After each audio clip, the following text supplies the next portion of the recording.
What happens when a billionaire, shattered by loss and drained by duty, dares to test the woman he's trusted with his children? For 10 short days, his mansion echoed with laughter he thought had vanished forever. But the morning he came home early, what he saw stopped him cold. 3 little boys, a maid on her knees, and a choice that would change everything. Before we dive in, drop a comment. What time is it where you're watching from? Let's get into it. The mansion had never felt so hollow. Even the ticking of the grandfather clock, the echo of polished shoes across marble, couldn't soften the silence. Their mother's laughter was gone, her voice no longer filling those endless halls. 3 blonde boys, Ethan, Lucas, and Noah, sat pressed together in striped shirts, as if words themselves had died with her. Richard Montgomery, always in his royal blue suit, carried the weight of it all. "I'm here, boys," he whispered at night. But most evenings, he was gone in meetings, or if he was home, exhaustion carved trenches into his face. He knew they needed more than his presence in passing. So he hired a maid. At first, it seemed like a fix. The house, stone floors gleamed, glass sparkled, beds tucked tight, but there was no warmth in her. She hated noise. Ethan giggled too loud, she snapped. Lucas left his toys out, she scolded. Noah hummed a tune, her glare silenced him. One afternoon, Richard returned early. He stepped into the living room and froze. A crystal vase shattered across the floor, shards catching the chandelier light. His sons stood pale against the wall. The maid loomed above them, her voice like broken glass. "Do you have any idea what this costs? Spoiled brats, you think the world bends because your father has money?" Lucas's lip quivered. "We didn't mean to. We were just running." "Running?" She spat. "Like wild animals? Life isn't a playground." Richard's chest tightened. He stepped forward, his voice booming. "Enough."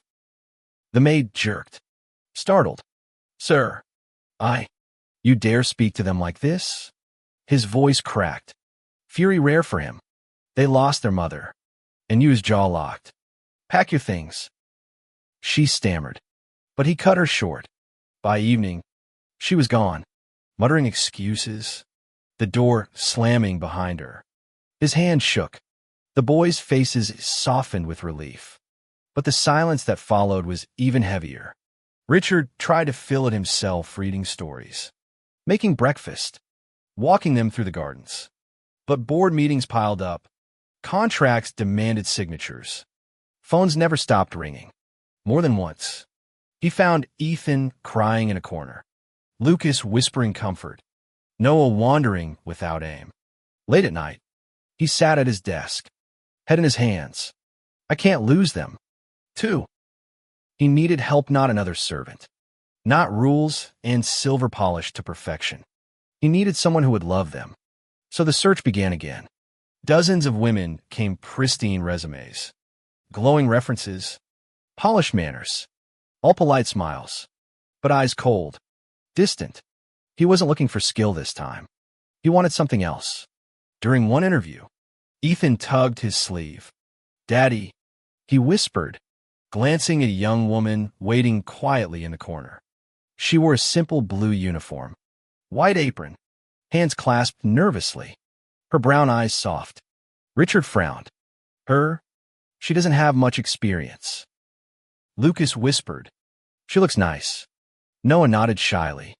Richard studied her. "Why do you want this job?" Her voice trembled, but her words didn't. "Because children need more than order. They need someone who listens, who laughs. I don't have polished references, sir, but I have a heart. I don't believe children should forget how to smile." The room went quiet. The boys' eyes pleaded silently. For the first time in months, Richard didn't lean on logic, money, reputation. He trusted their look. He exhaled, heavy. "You start tomorrow." And so Claire stepped into their lives. At first, she moved quietly, careful not to overstep, setting plates, folding laundry, tidying toys. Richard hardly noticed, but the boys noticed everything. "Claire, will you play blocks with me?" Ethan asked shyly, holding out a piece. She smiled, kneeling down. Only if you teach me to build a tower taller than you.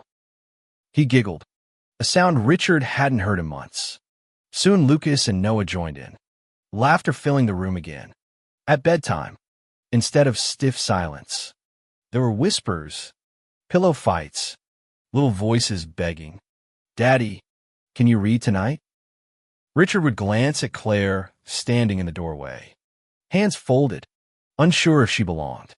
But he read anyway, and his boys leaned against him again, eyes bright. By the 10th day, the mansion breathed with life.